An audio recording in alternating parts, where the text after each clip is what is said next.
Recording now. Welcome back to Photo 4.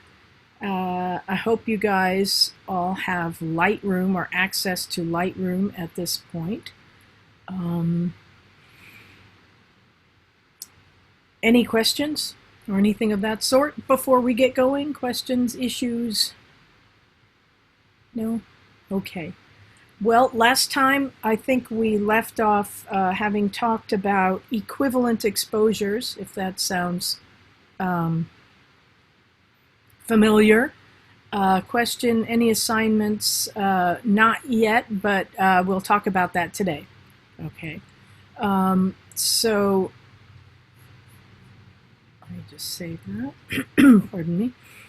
Again, last time we talked about equivalent exposures. So we had talked about the two mechanisms that we use to allow light into the camera, the shutter and the aperture. The shutter located in the body of the camera, the aperture located in the lens of the camera. And then with equivalent exposures, we put those two things together. So let me just get there. Just one moment. And somebody's ringing the doorbell.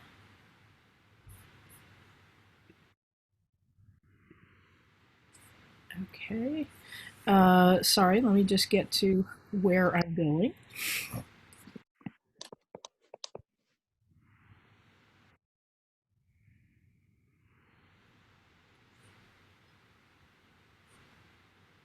These things take forever to load.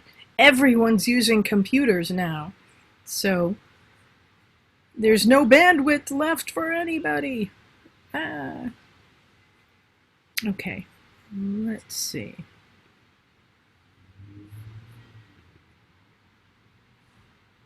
Can you guys all see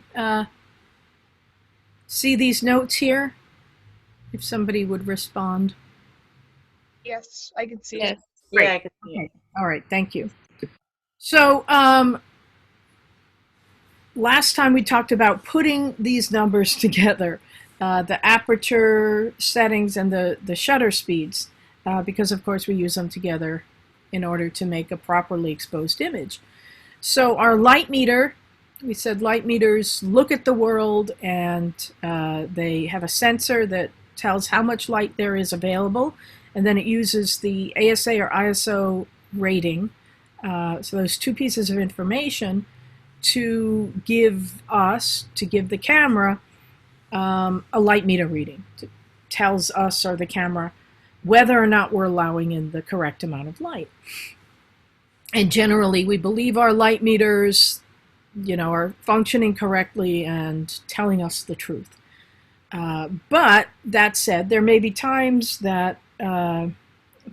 when, even though we know that the light meter is functioning correctly, we might not want to use the specific combination of numbers that the light meter is telling us, and that would be the starting point wherever our camera happened to be set at that time. So I used as a starting point a 60th of a second at f8, and the ASA or ISO is set to 400. And so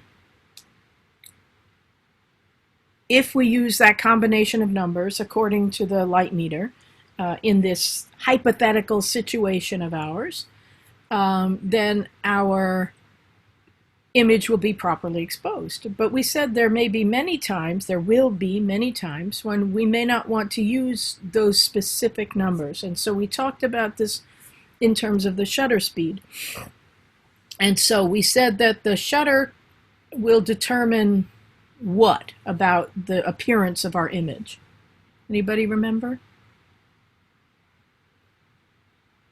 Anybody? Okay, no. The answer is no. Motion.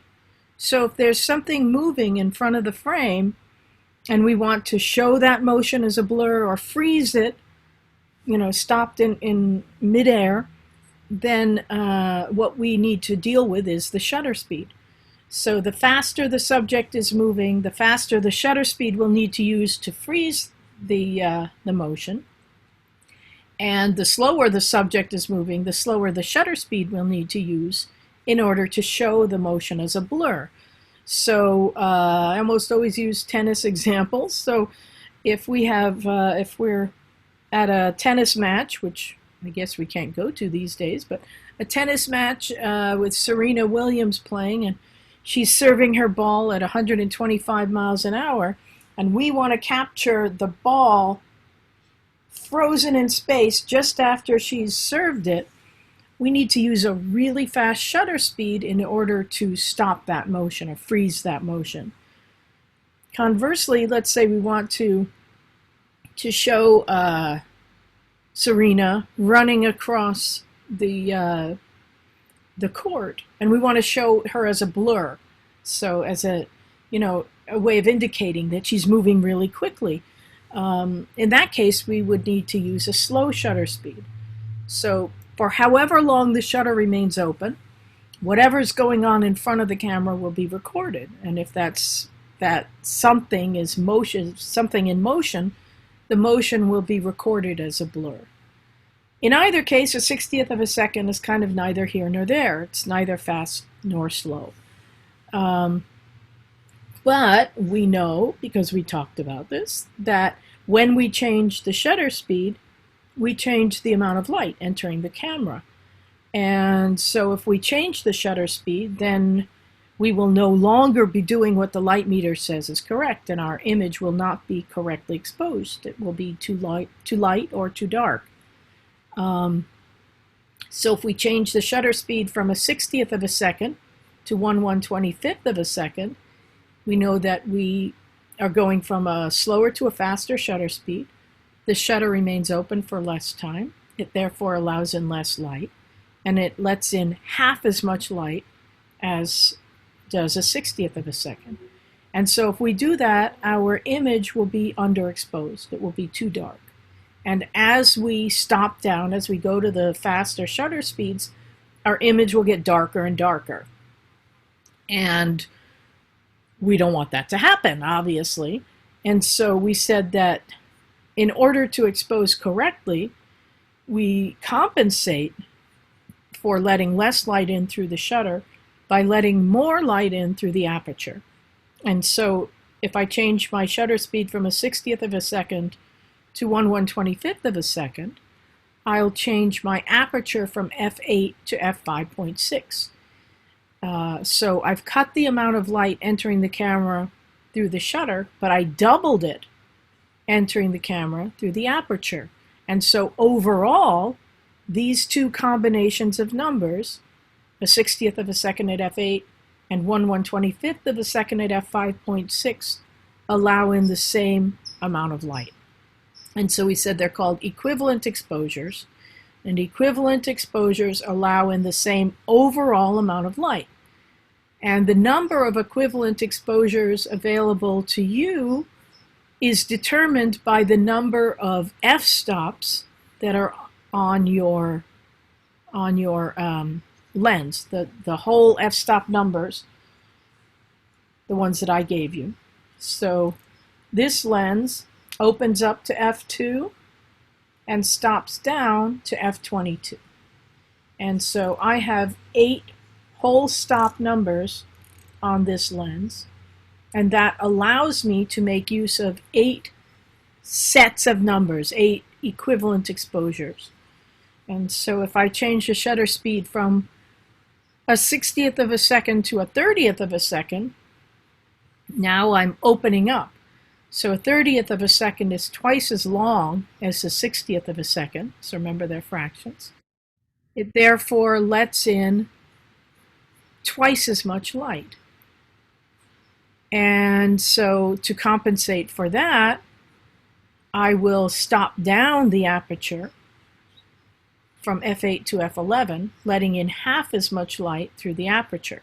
And so a 30th of a second at f11 is also equivalent to a 60th of a second at f8. And as I go down the line, and go to the slower shutter speeds, I'll stop down the apertures smaller and smaller to compensate. My camera may allow me to continue to open up to a quarter of a second or half a second, but in this case, I no longer have small apertures to compensate for that. My lens only stops down to f/22. If your lens stops down to f/32, then you could make use of a quarter of a second, but I cannot. But my camera may still allow me to set the camera to a quarter of a second or half a second, but since I no longer have f-stops to compensate, then I would be overexposing, letting in too much light. Any questions on equivalent exposures or thus far? Okay, let's say I want to make use of these slower shutter speeds. I know that I can't change the amount of light that I have in this particular situation, in my hypothetical situation. I'm outside, I can't change the conditions. And this is the only lens I have in this particular situation, so I can't swap out my equipment. What can I do? What do you think I can do that will allow me to make use of the slow shutter speeds and let more light in, but still expose correctly, not overexpose my image? Anybody? Anybody?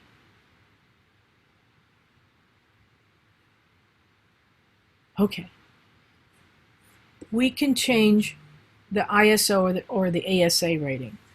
So remember that there is a relationship between the ISO or the sensitivity of the film or sensor to light and how much light is required to make an exposure. So if you increase the sensitivity, you decrease the amount of light that's required. And if you decrease the sensitivity, you increase the amount of light that's required. So I have this written out on this this little, whatever it is, piece of paper. So the lower the sensitivity, the more light is required, and the higher the sensitivity, the less light is required. And so if I want to make use of the slow shutter speeds that let more light in, then I will change the ASA or ISO to a lower sensitivity rating that requires more light.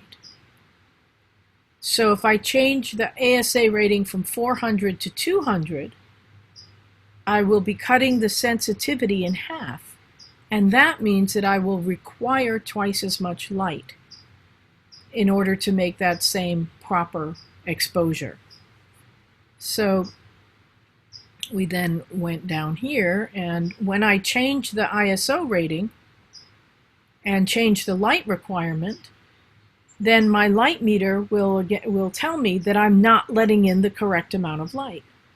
So at ISO 400, a 60th of a second at f8 was the correct exposure, and then I could make use of these other equivalent exposures.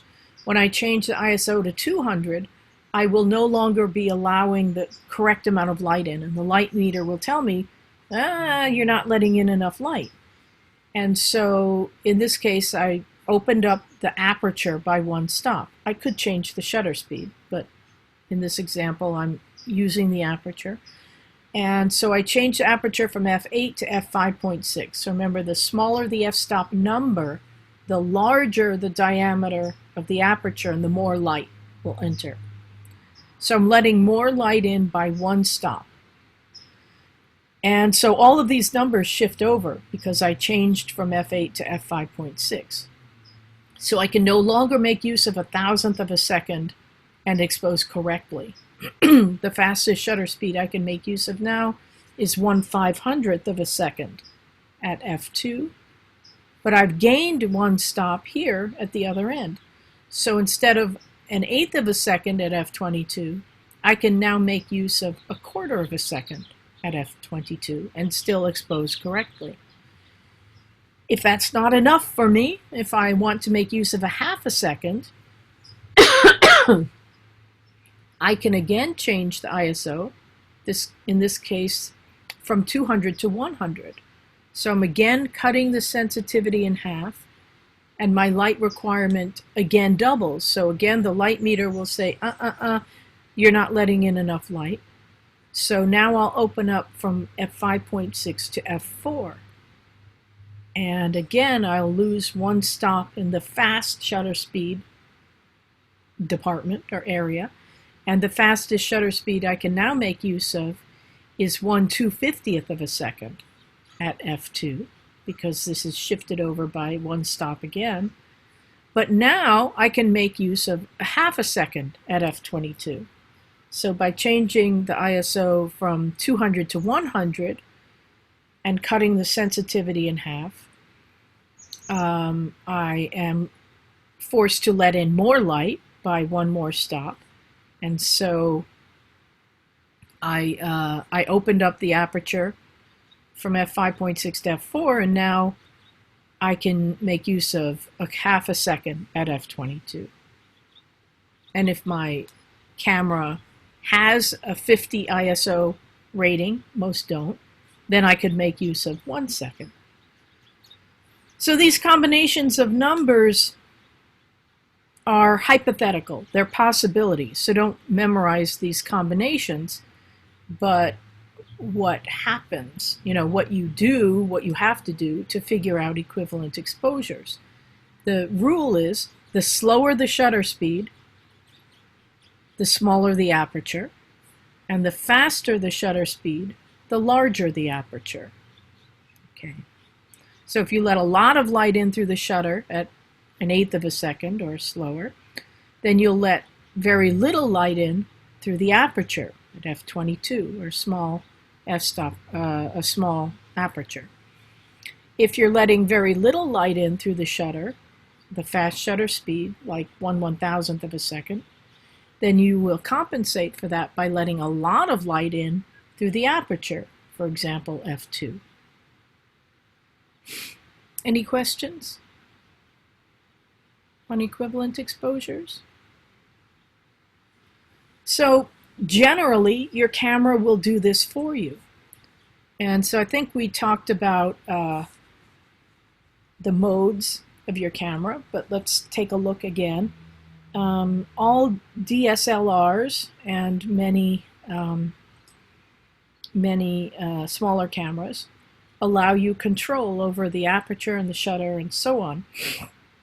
And they have these different modes. So manual, M for manual, A for aperture priority, S for shutter priority, P for program, and then there is usually an auto setting. The program and auto modes are automatic modes where the camera does everything for you. You may not even be able to change the ISO rating, and you will not be able to change the aperture or the shutter, the f-stops or the shutter speeds. The camera does that for you.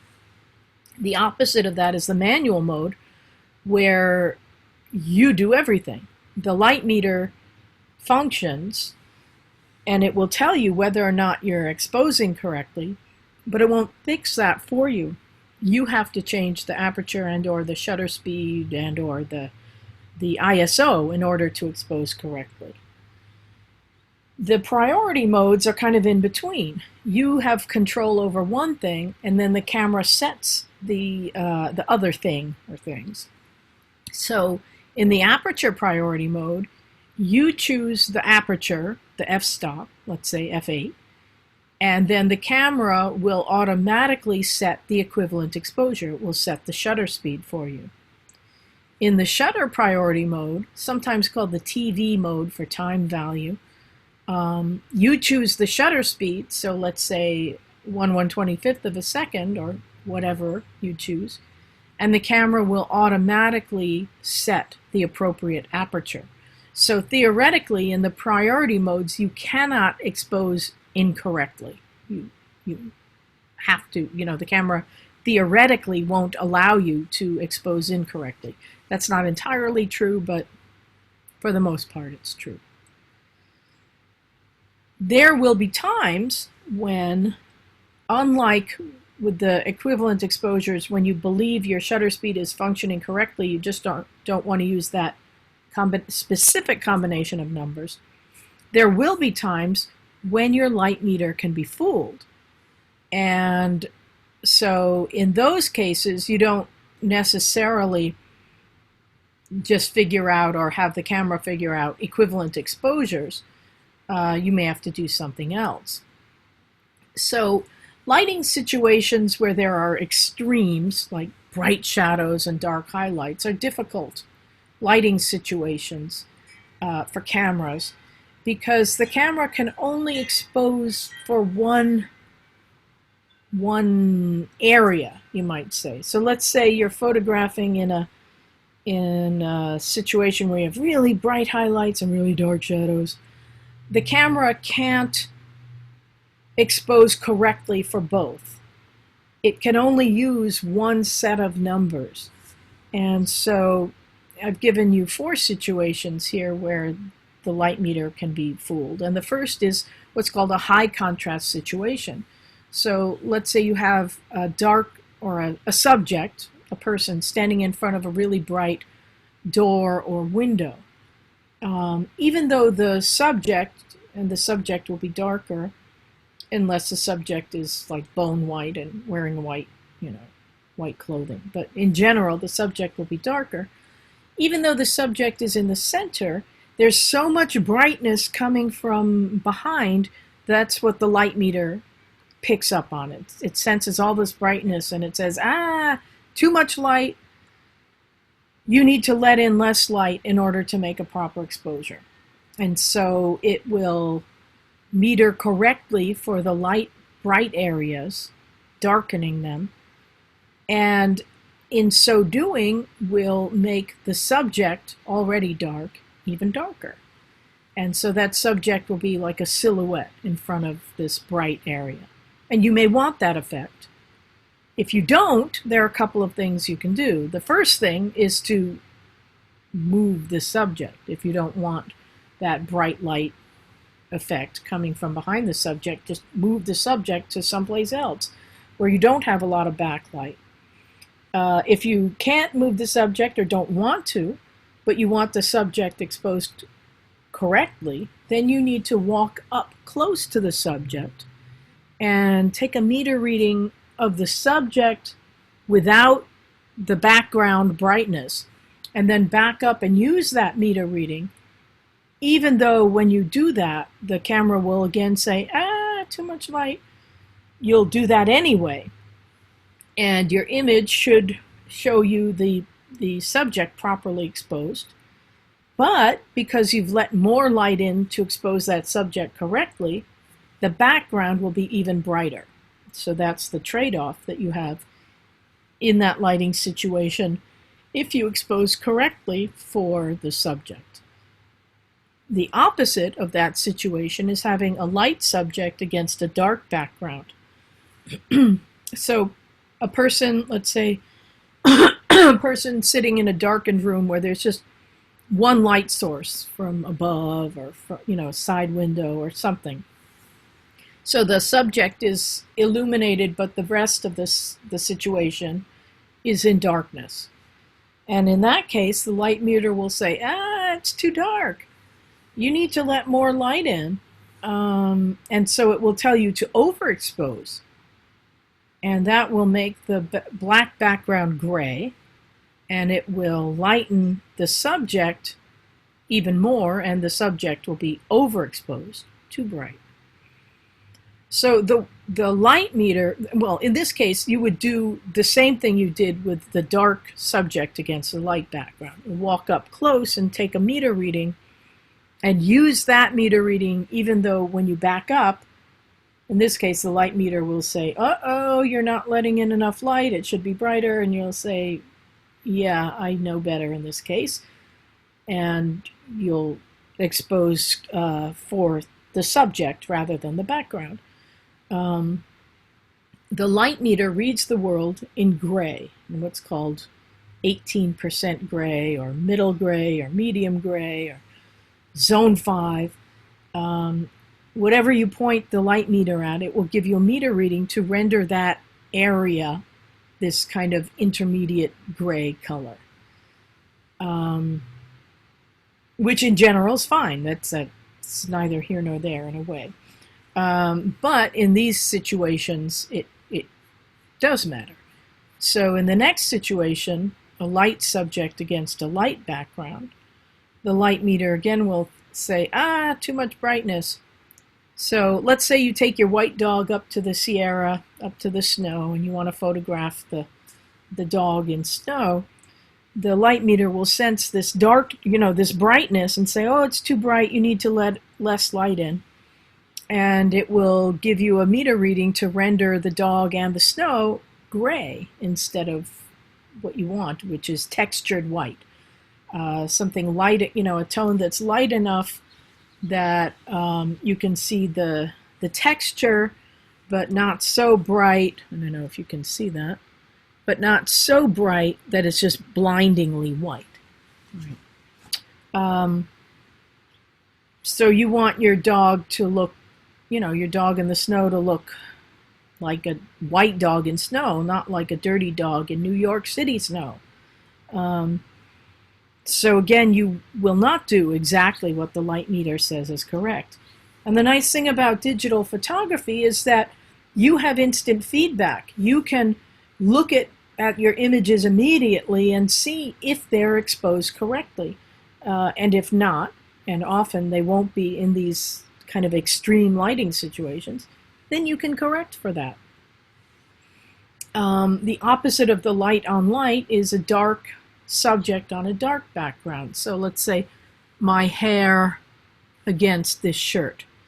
And the light meter would want it to be gray, would say, oh, that's too dark. You need to let more light in to make it gray, which you don't want. But you also don't want it to be a black hole. You want to see the texture of these areas. But again, you would, in this case, you'd have to underexpose a bit relative to what the light meter says is correct. And again, check, look at your images, since you have this wonderful advantage with digital photography, as opposed to with film, where you'd have to, just do your best and then wait to see the images, until you develop the film and made prints. Okay. Let's say you are walking down the street in New York or Los Angeles or London, wherever, in a city, and you are walking by an alley and you look in and you see a famous person in a very compromising situation. And we don't have to assign names, but you know that if you capture this image photographically, one, you can probably make a lot of money. You sell it to a tabloid or the press or what have you. And two, depending on who this person is, you can change the course of his or her life. Maybe, depending on who it is, you can change the course of world events. But alleys are notoriously difficult to photograph in because of the lighting situation. They're dark, but they often have bright highlights coming in, at funny angles. And again, the camera can only make one exposure at a time. And you know that your image has to be exposed correctly, because if you can't see who's in the image or what that person is doing, then it's worthless. You won't make all that money and you won't change the course of world events. So many photographers in this sort of situation do something called bracketing. And bracketing is done to ensure that you expose correctly. And what bracketing is actually making 3 images of the same thing at different exposures. the first exposure, well, it doesn't matter which order you do it in, but first exposure doing what the light meter says is correct, and then overexposing and underexposing relative to that initial light meter reading, with the hope or the thought that one of those three exposures will be correct. So I give you here a description of bracketing and what you do, and this is on Canvas and you can read it. But down here is what you do with the aperture and the shutter speed. So I used as a starting point the same combination of numbers that I used for the equivalent exposures, and again they're just possibilities, hypothetical combinations of numbers. You certainly may get them, but it depends on the lighting situation and the time of day and your ISO rating, the lens you're using, and all these things. But anyway, I've started at a 60th of a second at f8, and I'm saying that that's n for normal. That's what the light meter says is correct. And now, instead of equivalent exposures, I will purposely over and underexpose relative to this combination of numbers. So in order to overexpose, in this case, I'm going to leave the aperture the same and change the shutter speed. So from a 60th of a second to a 30th of a second, when I do that, I double the amount of light entering the camera. And I don't compensate for that by changing the f-stop. So now I'm overexposing by one stop. So I call that a +1. In the opposite direction, if I change the shutter speed from a 60th of a second to 1/125th of a second, I cut the amount of light in half. And again, I'm not changing the aperture. So now I'm underexposing by one stop. And I call that a -1. So I'm making three images at different exposures, allowing in different amounts of light, with the hope that one of them will be correct. I don't have to keep the aperture the constant. I can change the aperture and keep the shutter speed a constant, or as a constant. So down here, I again start at a 60th of a second at f8, but now I'm going to change the aperture instead of the shutter speed. So I've kept the shutter speed the same at a 60th of a second, and I've opened up the aperture by one stop from f8 to f5.6. So I've doubled the amount of light entering the camera through the aperture, and so that's a +1. And now on the opposite side, I've again kept the shutter speed the same, but changed the aperture from f8 to f11. And f11 lets in half as much light as f8, so this is a -1 exposure. So this set of numbers is doing the same thing as the first set, but I'm changing the aperture, the f-stop, rather than the shutter speed. But overall, these two sets of numbers are equivalent. Within each set, they are not equivalent, but the two sets are equivalent, and it doesn't matter in overall terms whether you change the aperture or the shutter speed. We're just talking about the overall amount of light entering the camera. You can do this in three different ways. So in the first, you can just set the camera to manual, and for the first image, do what the light meter says is correct, and then change either the aperture or the shutter speed for the second and third images or frames, because again, in the manual setting, the light meter will tell you what's correct, but it won't correct it for you. So if you decide to purposely over or underexpose, the camera won't stop you. If you cannot do that in the priority modes, because the camera automatically figures out your equivalent exposures and sets them. You can, however, put the camera into use what's called the exposure compensation dial. And that's a plus minus little button with plus and minus signs on it. And when you hold that down, either this will come up or just one number, and it allows you to scroll through and set the camera to automatically over or under expose. So instead of changing the aperture and or the shutter speed each time, for bracketing, you can have the camera set to do this all the time. So some photographers feel that their images look better when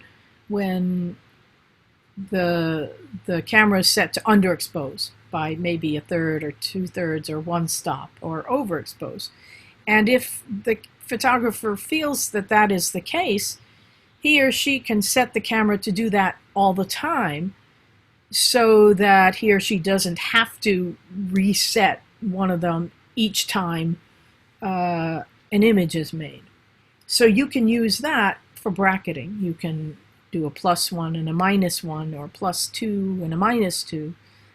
A third of a stop, and even as 2/3 of a stop, or the differences are so subtle that they're almost not worth doing for bracketing, certainly at a third of a stop.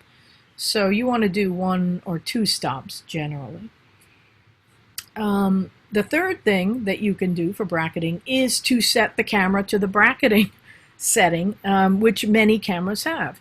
So you need to go into your menu and find bracketing, and then the camera will allow you to choose how much you want to bracket by. One stop, +1, -1, +2, -2. The camera allows you to do that. Just a moment, we have somebody joining us. So that is bracketing. And again, you bracket when you want to ensure that you make a proper exposure, that your image is properly exposed. And you are, in this case, willing to make several or 3 images of the same thing to ensure that one of them, anyway, is properly exposed. Now, the nice thing about photography and Lightroom and Photoshop is that the images have a certain amount of latitude. And so if you over or underexpose by 1 stop in either direction, that's very easily dealt with in Photoshop and Lightroom and in other applications for manipulating images. If the image is very overexposed or very underexposed, then you have a lot more problems and a lot more difficulty in making the image look good when you compensate for that. And we'll work on that in Lightroom. But at any rate, bracketing is something that you can do to ensure that you make a proper exposure. Any questions? Anybody on bracketing? No. I had one question on the lighting meter. Where is that typically kind of found? I do some searching online, at least for my model, because I have a Nikon D3300.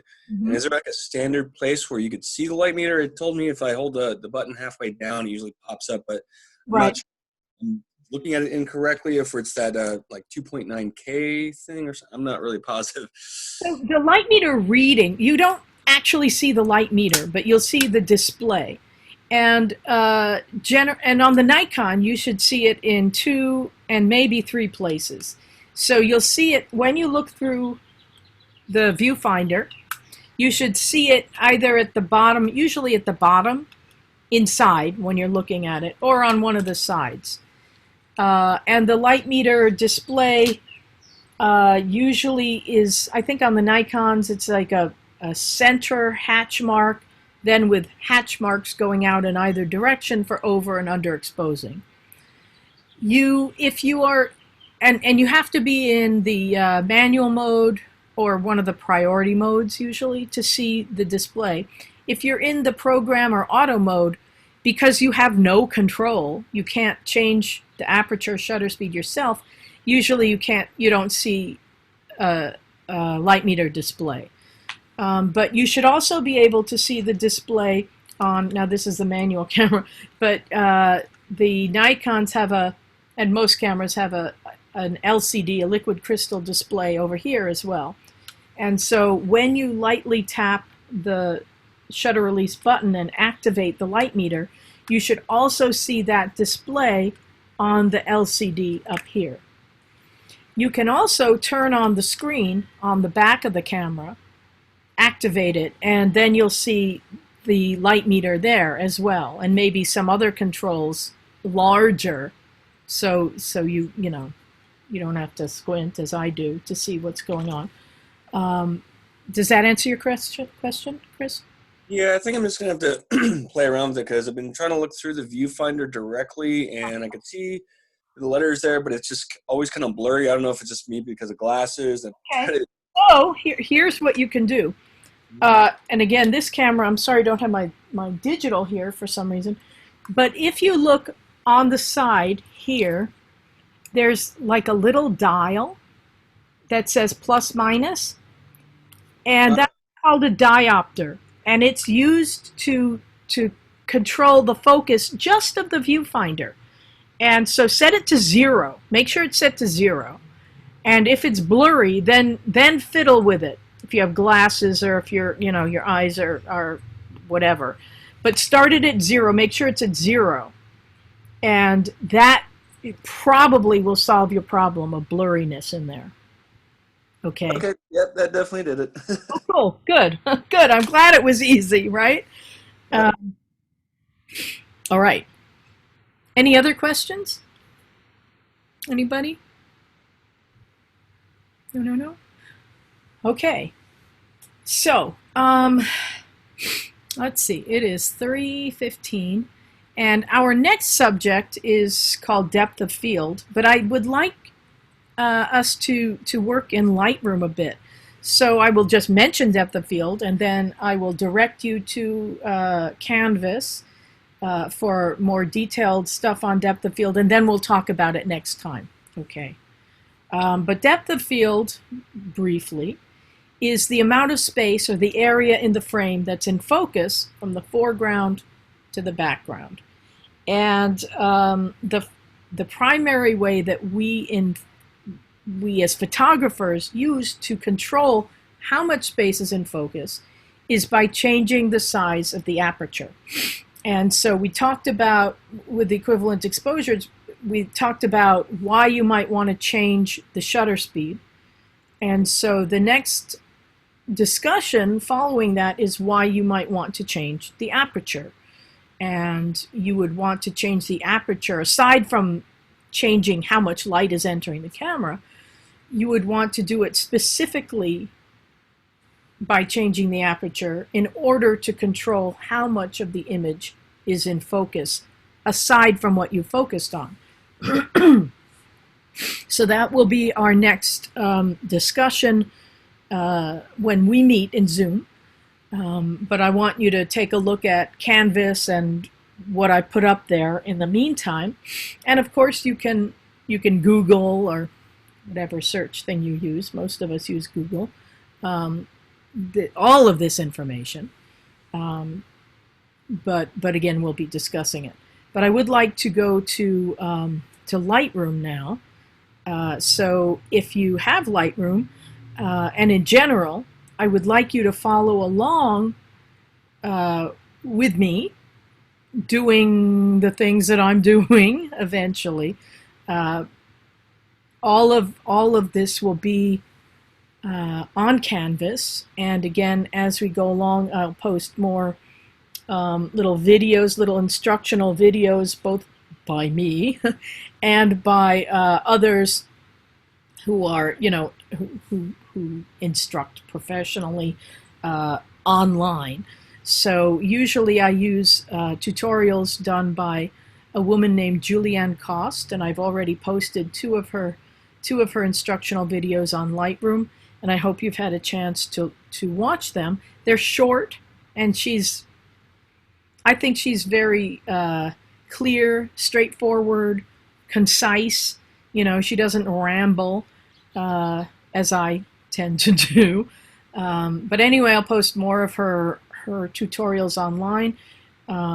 You can access them also through her own website, juliannecost.com, and also through Adobe, because she's an Adobe, I forget what they call her.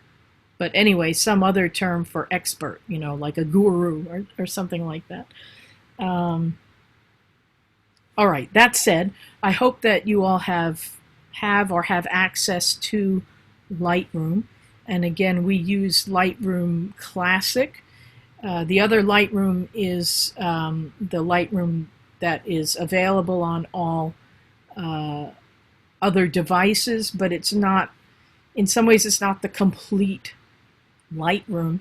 So when you're working seriously on your images, generally you want to be working in Lightroom Classic. And if you subscribe to Adobe and get their entire Creative Suite, that's one of a number of applications that's available to you. You can also subscribe and just get Lightroom and Photoshop, which, if you know you're not going to be doing anything else with your images, is great. You know, you may not need Illustrator and Dreamweaver and a whole slew of other applications. You may not need them. I had recommended that you go to collegebuys.org because they gave a great discount, even better than Adobe's own discount for faculty and students. But they no longer give us this great discount. It's the same price as Adobe's cost, which is very sad because it now costs 3 times as much. So I know you said that last week, that the college buys, but I did buy it last week after we talked, and I got it for $39.99. What is include? Oh, so $39.99 for 6 months. Yeah, it was the 6-month thing for the whole Creative Cloud for 6 months license. That's fantastic. And when I went there, it said, but they definitely want to verify you have. That's true. Student email. So I was waiting on that, and I got it, and I downloaded the stuff after it, because I had to wait like some days for them to verify the email. Mm-hmm. And it's downloaded. So I was gonna ask actually what exactly should I download, because I downloaded the Lightroom and the Photoshop. So for this class, all you need is Lightroom. Okay. Okay. But with access to that, you can do any number of things. You can create websites. You can do 3D. Yeah, there were so many things. I'm like, oh. So many things you can do. You can, some really cool stuff. You can edit your images and your writing for publication. You also can do filmmaking, videos. So it's you have a lot of stuff available to you, but you may not need it all. And so if you know that you're not going to use any of that, then you can subscribe to just Photoshop and Lightroom. But right. Again, for $40, I was like, yep. So I don't know if you maybe hit a wrong button, but it was definitely still I'll check it out again. I will check that out again because I was very disappointed when I saw that. Yeah, because after you said that, I was like, shit. Sorry for swearing, but I'm like, oh no. Because I had it already in the queue, but I was waiting for the school email to come through, and then I got it. Right. Cool. Excellent. Yeah, just to let you know. All right, good. Glad to know. Thank you.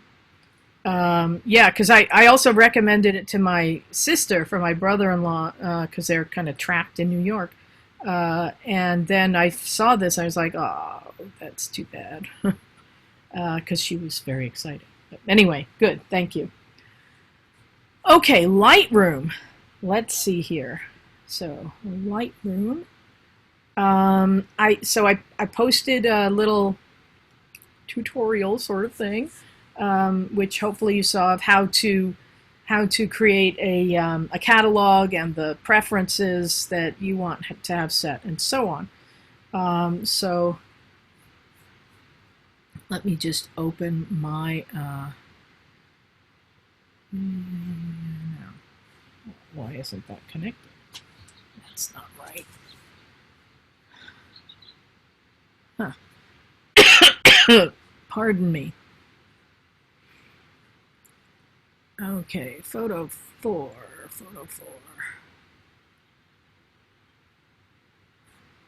Huh? This is so irritating. I beg your pardon.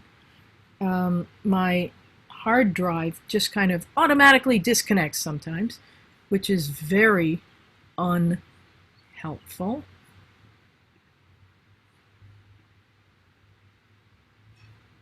All right, so I'll just open up a different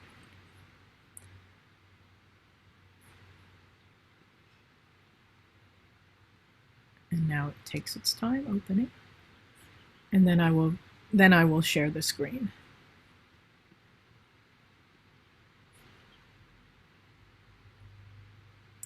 And I've got the spinning beach ball of death. So.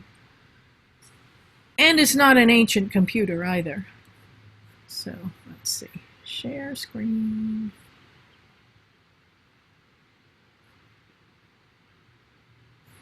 Lightroom Classic.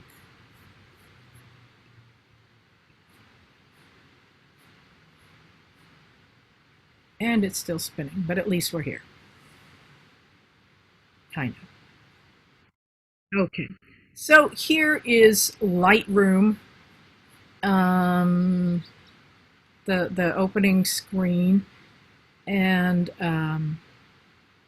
I've imported images into Lightroom so I can see them here. Again, there are 7 or 8 different modules in Lightroom. The library, develop, map, book, slideshow, and I need this. Print and web. And again, we'll spend most of our time in library and develop. And so library is where we import the images, where we see our catalog. So this is the portion where we organize our images and so on.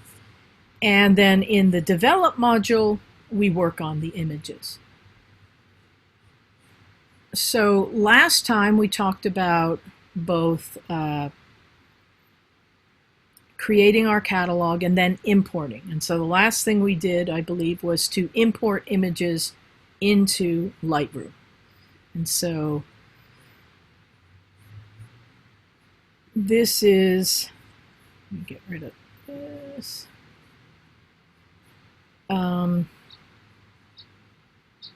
So this is where we are. I'm sorry, it's hard for me to see because I have this, I have you guys here, and I can't minimize it without getting rid of it, sorry. Anyway, sorry about that. So we have Lightroom here in the library module. There's the central area where your images appear. And then on either side, there are panels. And on the left-hand side, can you all see this?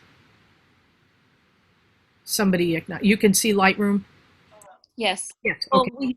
we see just your bar where you have the library, develop, map, book. Yeah. Just Oh, that. but you can't see the images? No. No. All right, let's see here.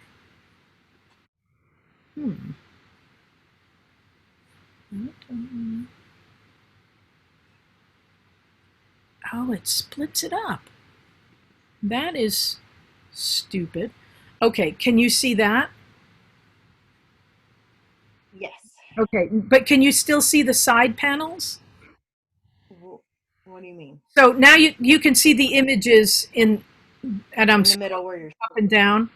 Can you see to the left where it says navigator? Yes. Yes. Okay, and to the right, you should see this histogram, this graph. Yeah. Okay, good. All right, thank you. I don't know why it does that. Okay, so sorry. Glad I asked. So in the center, you have your images. That's, whatever you have selected over here in the catalog. So the catalog, you can have all photographs that have been loaded. And I have a whole bunch, and it shows that I have 293 images loaded. It looks as if I have somebody drowning here.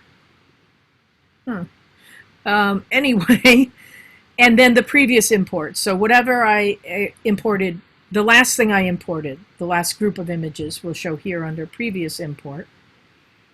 And then below that, it says folders. And this is where the images are in Lightroom. So we, is that right? Folders, yeah. So we imported them. Remember, we made some folders on our hard drives and told Lightroom that we wanted our imported images to go into that folder entitled images. So that's what this is. And then below that, it says collections.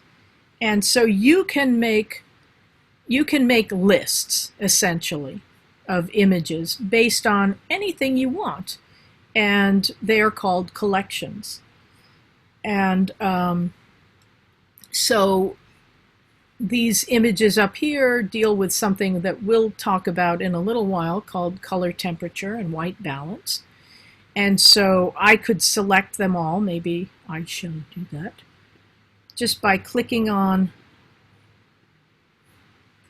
right in the image. And if I want to select more than one image, if they're next to each other, I can hold down the Command key, which is the control key for those of you using PCs, and select them one by one. Or let's say I want one. Okay, one sec here, sorry. Let's say just want this one selected and then another one down here. Again, I can hold the Command key or the Control key and select individual images, but more than one. Where did that go? Sorry. If I want a whole bunch of images, but not all of them, I can, and they are contiguous, so next to each other, I can select the first one and then go down to the last one that I want here and hold the Shift key. And now all of the images between those two are selected. So from this first one here down to this last one with the panda bears, those are all selected. So they're two different ways of selecting. So let's say I want to make a collection, a little list of these images. They won't actually move from one folder to another, but an algorithm will be written to show that I am collecting these images into a certain group. And I can determine not just the visual images, but if I've assigned words or names to the images, I can categorize them in some way. I can tell the collection that that's what I want. So here to the left it says collections, and then there's a plus sign, and it says you have these choices. And so I'm just going to say right now, create collection. And then this create collection box comes up, and I can name it. It comes up as collection. I can say white balance. If I wanted it to be located in a different collection that I've already made, I can check that. And then I have here, it comes checked, include selected photos, and that's what I want in this case. Set as a target collection, that's something we'll talk about in a little bit, but I can, oops, I spelled balance incorrectly, sorry. Balance. Balance, sorry. I can set that too, but right now I just want to include the selected photos. And so I'll hit create. And now under collections, I have this new collection that says white balance, and it's selected. And so I just have these 12 images in that collection. Now I can set certain things about the image. I can make designations in terms of hierarchy. So if you look just down below the images, there are these icons, a grid, a rectangle, X, Y, and so on. And if you go across, there are stars, and there are colors, and then there's a pull-down menu, and it says view modes. And the ones that are checked are the things that you can see. And maybe I'll add flagging. So now these flags, oops, appear. What else? I can put in slideshow, sure. Anyway, sorry. Oh, Sita. So, anyway, go away. Sorry.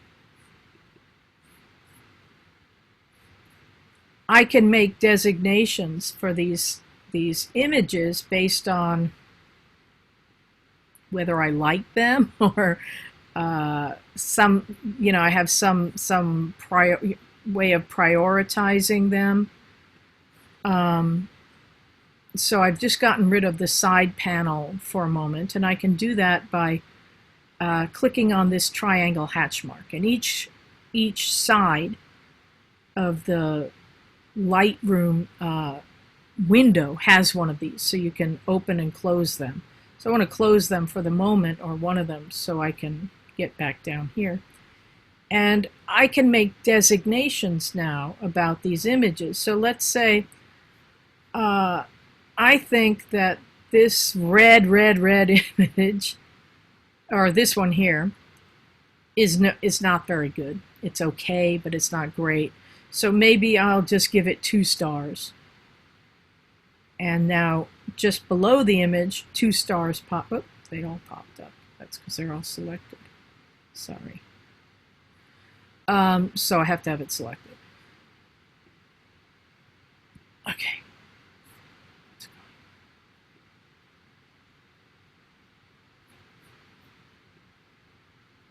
Huh. Odd. Okay, well, I obviously messed something up.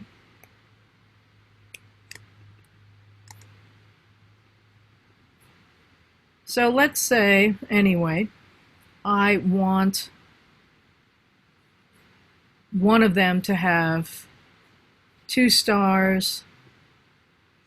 And then this one I think is great. You know, it's really pretty good. I'll give it 4 stars. This one is pretty boring, maybe no stars, but I just love this one here, and I'll give it 5 stars, and so on. So I can assign my own values to these images or designations. You can also assign colors to them, and hang on one sec here. So I usually use the colors more as categories, and you can do what you want or not assign any.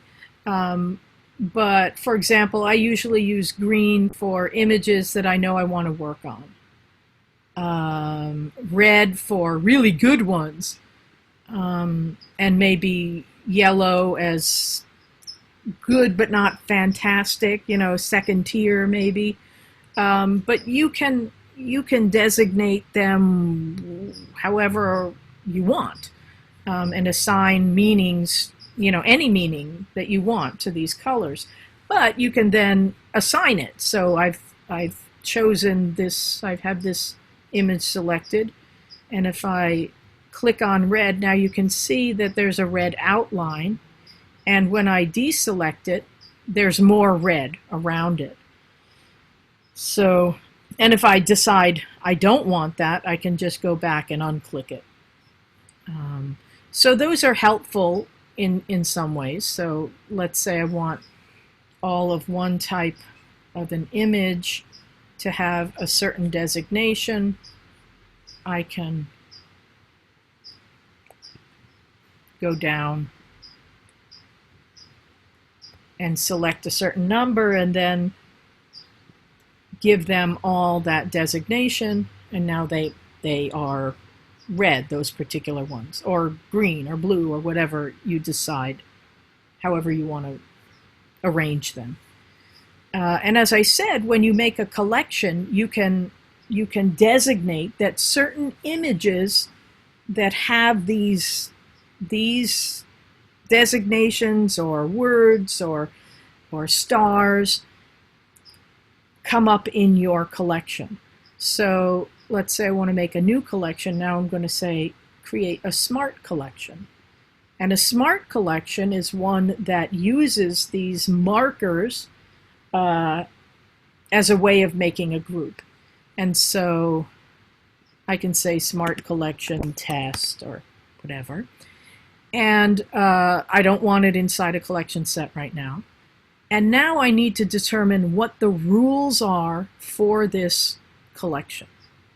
So it can match all or any or none of these things that I'm going to set. So a rating. So the rating, those are the stars. And so I can designate a certain number of stars, or greater than, or lesser than, less than, or less or equal to, whatever. So let's say 2 stars. So that says that the rating is greater than or equal to 2 stars. So anything with 2 stars or more will come into this group. If I want more than just stars, then I can hit this plus sign right here, and a new set will come up. And now, let's say I want label color. And since I only did red, we'll do red. And I'll hit create. And now I have this new Smart Collection test. And only 3 images met all of those requirements. They both had 2 or more stars and were red. So out of those 12 images, only 3 of them met those requirements. And you can set whatever requirements you want. So you can make collections, you can make smart collections. If you've already made a collection, you can select images and drag and drop them into the collection. However, if you're dragging and dropping into a smart collection, the images have to meet the criteria of that collection, or they won't go in. In addition, any image in your catalog that meets those requirements will go into that collection. So you may want to designate other things, such as words or dates or something of that sort, in order to kind of, reduce that. So you don't have, let's say you have 1,000 images in your catalog and 100 of them meet these requirements. Maybe you don't want all 100. Maybe you want to narrow that down by using words or dates or things that you have designated. So remember, when we import into Lightroom, we can designate keywords, and we can also designate keywords after the fact. So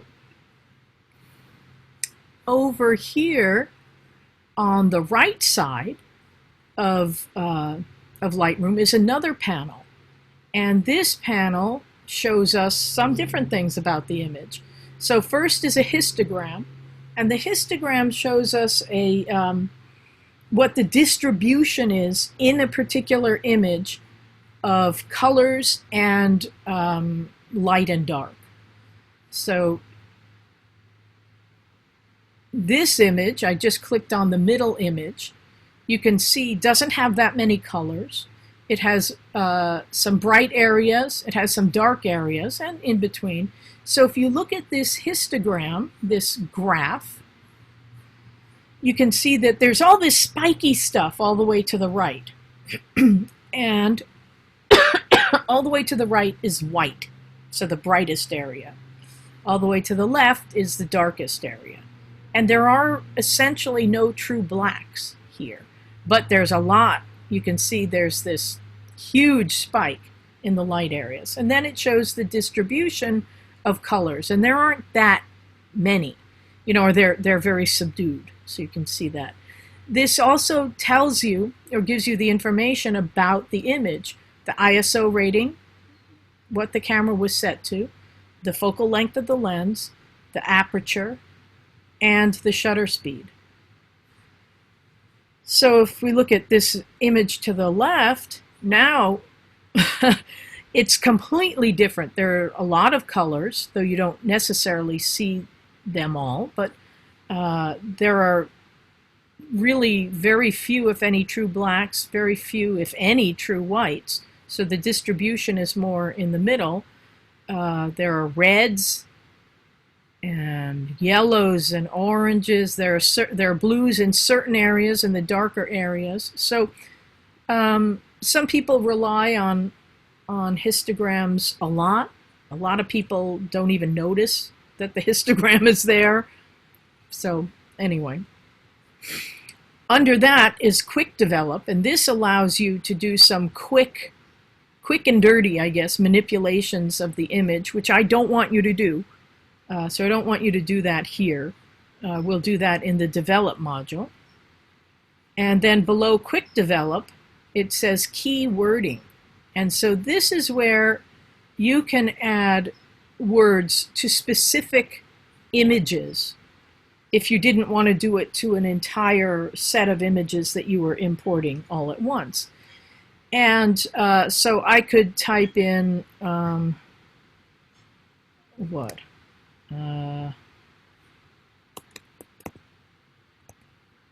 pandas, or I should use a comma here, white balance. And so those two words will now be associated with this image. And if I type in one of these words as a search, this image will come up. If I use these words for a smart collection, this image will be included in it. And as you add keywords, this next section that says keyword suggestions will get larger and larger. Okay, so that's keywords and keyword suggestions, and then you can do custom sets, and then there's a keyword list which will get larger and larger. And you can see that this one set of imports, I had said summer 2019, Umpqua, which is in Oregon, and then Oregon. And so those images have 3 designations. One more thing here, and that is metadata. So metadata is the information about this image that is embedded in the image file. And to the left of metadata, you have a pull-down menu that allows you to determine what kind of metadata and how much you can see. And I keep it set at EXIF and IPTC, which shows the most amount of information. So I would like you to set it there. And then below that, you will be able to see information about this image. The first stuff is information that has been applied by you or me. So it's entitled fluorescent. And it gives a file size, the file type, which is JPEG. And we talked about different file types. The metadata status, it says it has been changed by Lightroom. So I will cancel that. Rating, I gave it this rating, so that's where it is. I labeled it red.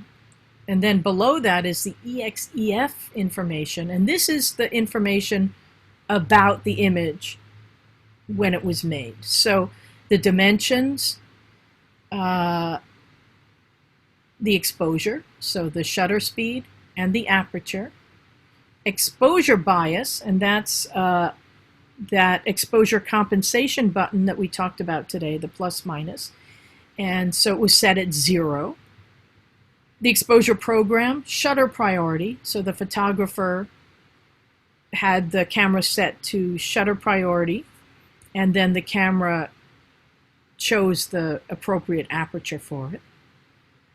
The metering program, and that's something that we talked about when we talked about light meters.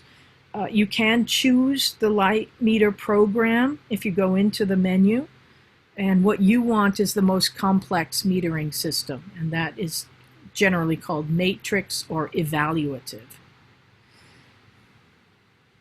The ISO speed rating, the photographer had this set to 4,000, which is really pretty high, but that's okay. The focal length of the lens that was used, so that's 28 millimeters, and then the actual lens that was used, and that is, you can bring that information up here, or just look at it down there.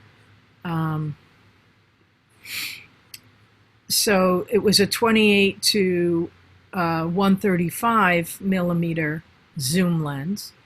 When the image was made, so when it was digitized, when it was made, then the camera, the make and the model, the serial number, the artist, and so this stuff is, stuff you put in the metadata when we imported the images, and you can have as much or as little information in there as you want. So again, you can change metadata. I don't see any reason to do so for the most part, but there may be occasions when you want to. As I said, for this class, I want you to make new images for the class, not to recycle stuff that you made 2 years ago, even if it fits the assignment. And so, yes, I can tell if you are using older images because it shows up right here, the date, the date and time when the image was made. Can you change the metadata? Yes. You can. It's a little bit of a pain, but you can certainly change it. I think it's easier to make new images than to change the metadata. So I hope you will do that. But there it is. So this is what you have for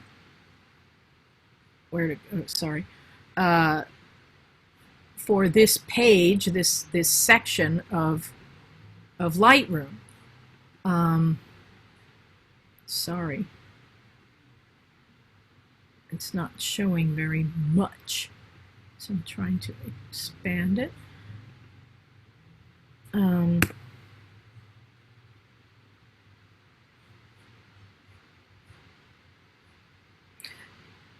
Accessing the images themselves. So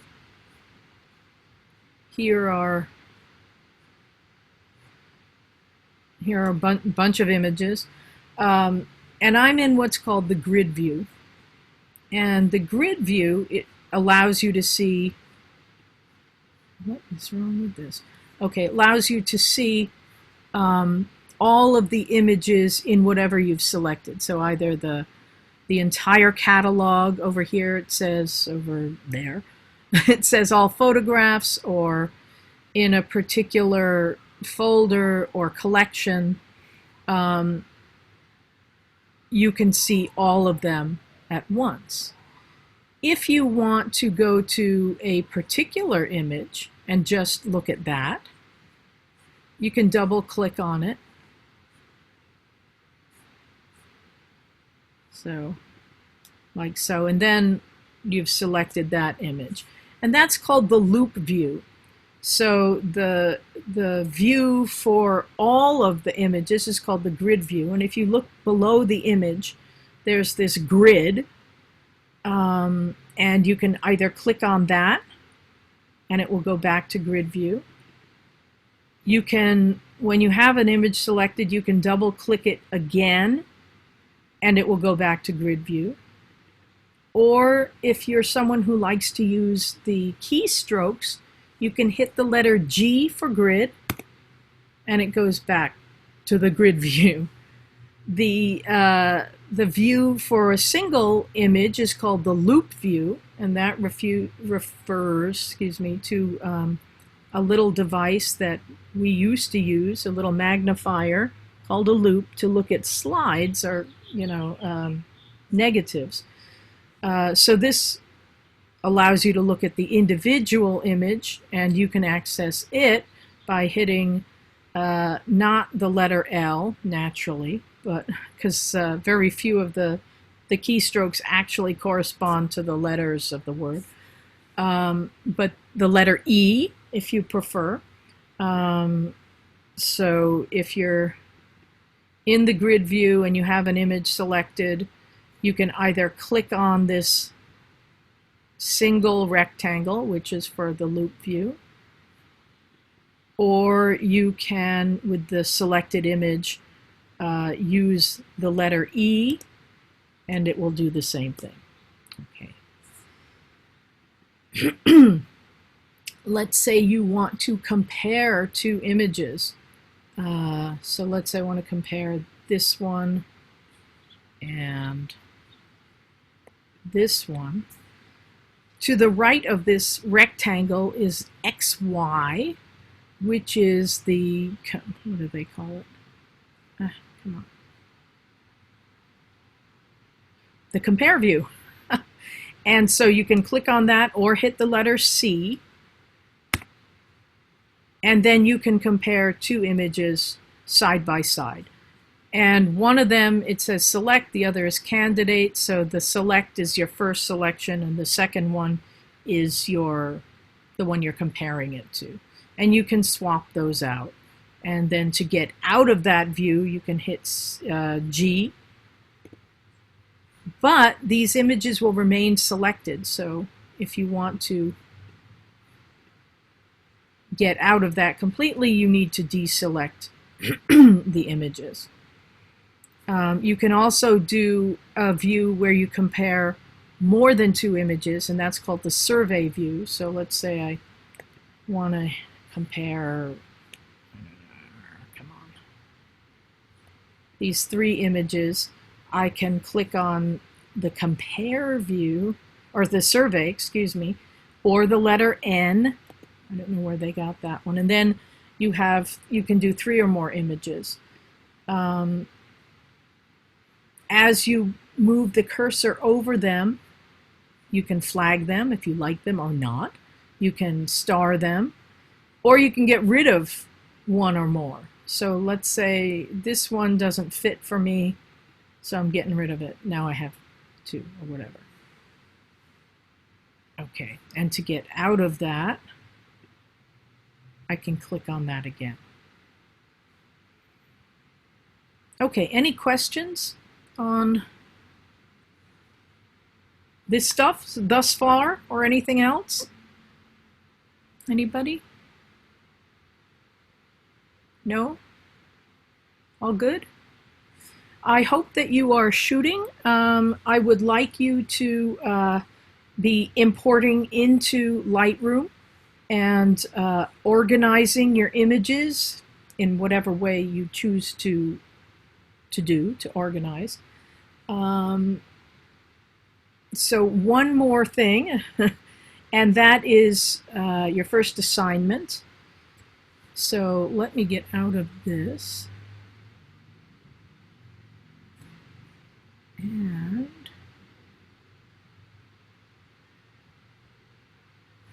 go back to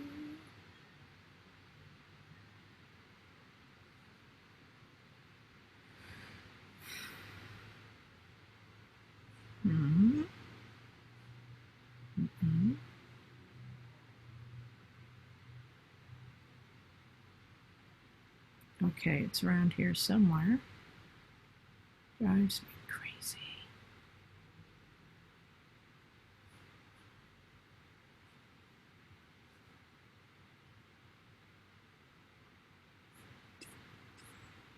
All right. Sorry. Okay, so is that right? That's not right. Hang on. My apologies. Let me just bring this up.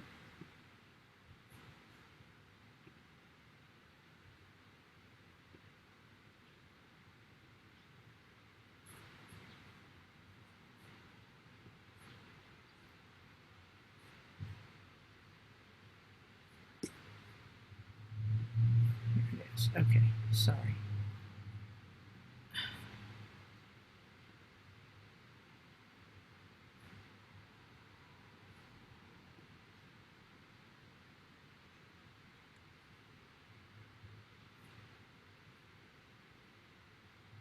Why is that not here? My apologies. Okay, just a moment.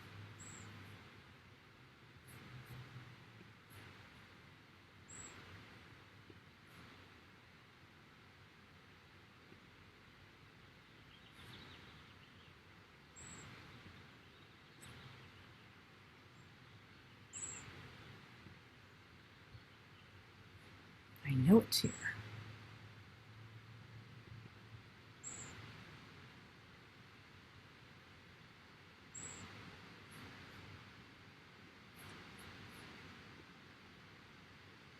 Are you looking for our assignments? Because I think if you go to the first page where you welcome us and scroll to the bottom, all of them are there. Right. I don't. I just saw that today. It is. You're right. Okay. So, and this is it. So it's a 3-part assignment dealing with ISO, bracketing, and equivalent exposure. So all the stuff that we've gone over thus far. And so for ISO, I want you to set your camera to the aperture priority or the shutter priority mode, one or the other. And then find, locate the ISO control on your camera. Generally, if you have a DSLR, there'll be a button on the back that says ISO that allows you to change the ISO rating. So I want you to find a situation in which there are large areas of similar tones, like the sky, or not just a blank wall, but something where that's not too complex. So for example, an image of the ocean and sky, portrait of a person against kind of like a monotone background, like this one. And then I want you to photograph that same scene with each available whole stop ISO rating. So your cameras probably have 30 different ISO ratings. I don't want you to use all 30, just the whole stop numbers I gave you. And so can you guys see this assignment here? Yes. Good. Okay, so it says photograph the same scene at each available whole stop ISO rating, and then I give you the examples. So don't use 125 and 240 and 320, and you know what I mean? Just use these whole stop numbers so you don't end up with 30 different images. I expect you to end up with about 8.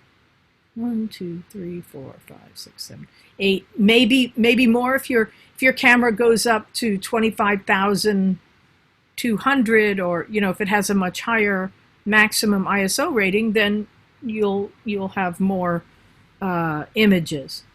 But again, don't use the intermediate settings. So you're going to make an image of this same thing at each whole stop ISO rating, and they'll look probably kind of boring in terms of, because you have 10 images of the same thing. Your images should have the same overall exposure, and that's why you're in the priority mode. So when you change the ISO rating, the camera, when you're in the priority mode, will change the other settings for you. Okay. So you might want to go into the shutter priority mode and start at like a 30th of a second with the ISO at 100. So as you go up, you can go to the faster and faster shutter speeds. But, experiment and see what works for you.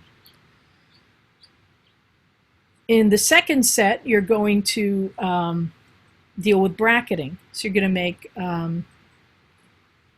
2 sets of images. You'll find 2 different situations, and I will put examples up on Canvas, but you will bracket. So make 1 frame at the exposure the light meter says is correct, and then overexpose and underexpose relative to that.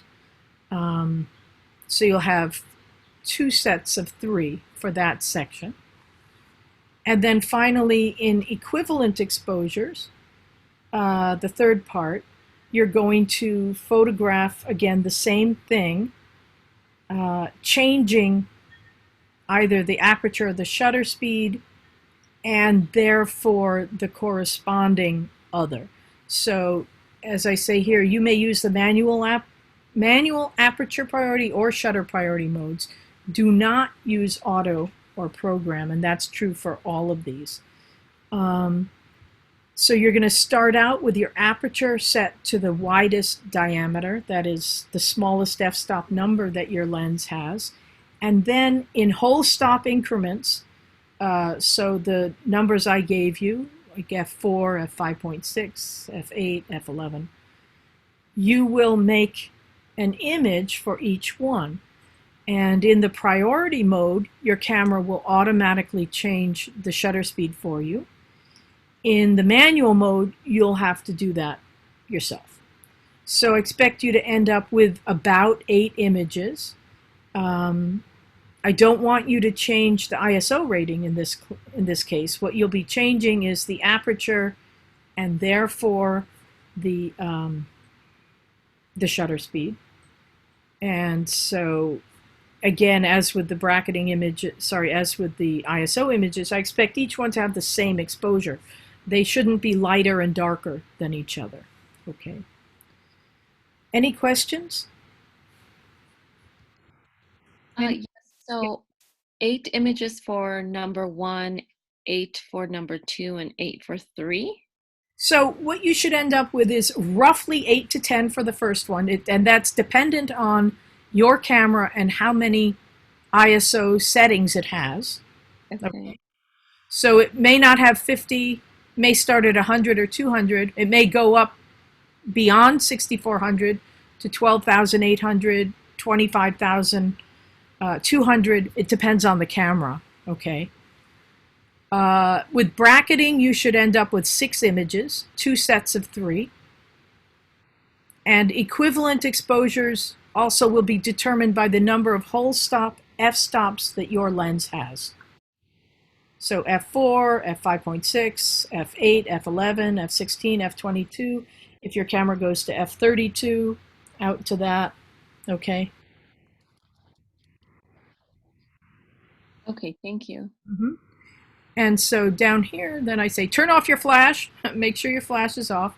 And again, use the whole stop numbers. Don't use every third, increment, because then you'll end up with like 50 images. And then for submission, I say do this at home because normally we would be meeting in the lab, but obviously you'll be doing this at home. So I want you to create a folder entitled with your name, first and last, and saying assignment number 1. And within that folder, you're going to create 3 new folders. Oops, sorry. So here's I have a main folder for my assignments, and then my name, and then assignment number 1, and then 3 folders, 1 for each section of the assignment: bracketing, equivalent exposures, ISO. It just put it into alphabetical order. I don't care which order you put them in. And then within that, you're going to put your images, and you will entitle the images with the information about the image. So this is in ISO. So I changed the image name from whatever number it was designated as, and put the ISO ratings so that it would be easy to see which were which. And for bracketing, you can do normal, +1, -1. And for equivalent exposures, you can just put the f-stop number, or you can do the f-stop and the shutter speed. Okay. I again want to remind you that Lightroom, as I said when we were designating the preferences for the catalogs, Lightroom is really picky about symbols and so on, and it doesn't like them. So please don't put in colons and semicolons, forward slashes. The only things that Lightroom will accept in a title is a period or a dash, a slash. And any image that is entitled with any other symbol or icon or whatever will be rejected and won't be brought into Lightroom. It's really irritating, but do be careful in how you entitle your images, both for submission to me and for yourselves when you're importing images into Lightroom. Okay.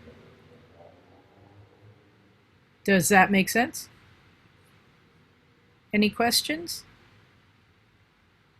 I got one that's probably more camera specific, and I'm going to send you an email on some other things I have to take too long here. But the lens that I'm currently using is like a 50 millimeter, 1.81, and it's odd on the Nikon I have because it only allows one f-stop, or the lens just won't function. I noticed that's actually true with nearly every lens I have, except for the one that came with the camera, which is the zoomable. So I may have to switch to that, unfortunately. So these are older lenses? They're all random collection. I didn't buy any of these brand new. They're all like used or given to me by people, so I don't really know the age based off of them, but I would assume so. They're not really digital, I would think. Right. So you can use them with the camera, but the light meter, it doesn't sync up with the camera because they don't have, the older ones don't have electronic, sensors or I can't speak, I'm sorry. Hookup things. And so you can use them, but you probably have to manually change the the f-stop. You may even have to take the lens off in order to do so. Just know what the f-stop is. Now the light meter should still function in that it can, it's a through the lens light meter, so it should be able to sense how much overall light is coming in, even though it's not telling you what the f-stop is. You'll have to experiment. Oh, sorry, go ahead. I'm sorry, go ahead. Well, every lens that I have, it's only the f-stop. Everything else is fine. I've noticed the ISOs are great. I could mess with all that. It's just the camera refuses to function unless it's set at the lowest f-stop for them. So I think I'm just kind of stuck using the lens that came with it, which means lower quality, but I could still get the assignments done. And that makes sense why in the Lightroom, the photos I did take didn't have anything like the lens or the f-stop showing up. It won't assign that, yeah, because it'll show all the other stuff because that's assigned by the camera. Those functions are in the camera. But any functions that are lens specific won't come in because there's no electronic connection Okay. between the lens and your camera. Well, that makes sense. So I'll just switch to the one that came with it and just go from there and get the assignments done. But go ahead and experiment and see what you can do with them. Absolutely. Because they can be used on digital cameras. You just have to like figure out go-arounds, essentially. Yeah, it's what I've been doing a lot of the time. But thanks. Appreciate it. I should be able to go from there. Excellent. Okay, so any other questions? Comments? Okay, well, When is yeah, when's it due? Next, actually, we'll have it due on Tuesday because next Monday's a holiday, and who wants to, even though maybe we can't do much these days, it's still a holiday. So next Tuesday, okay, a week from tomorrow is when it's due. so quick question. If I'm shooting a person, the background would have to be, what did you say, neutral or? Preferably, and I mean, I'll certainly tell you why. It's because with the ISO, I want us to look at what happens when we change the ISO. And in some ways, it's easier to see that if everything, or a lot of the image, not all of it, is a little more homogeneous, the same, so that we don't have red and blue and green and blah, if it's just a little more even, it's easier to see what happens when you change the ISO rating. So it's not like written in stone, it must be a white background, or whatever, but something that's relatively even and not like going crazy with details and colors and patterns and so on. Okay. All right. Thank you. Mm-hmm. Anyone else? Any other questions, comments, issues? Okay, well, thank you for joining. I will hopefully get this posted. It always seems to be a problem, but I'll do my best. And all of the information, including examples for the assignment, will be posted. Yeah, so I hope you have a wonderful week ahead. Shoot.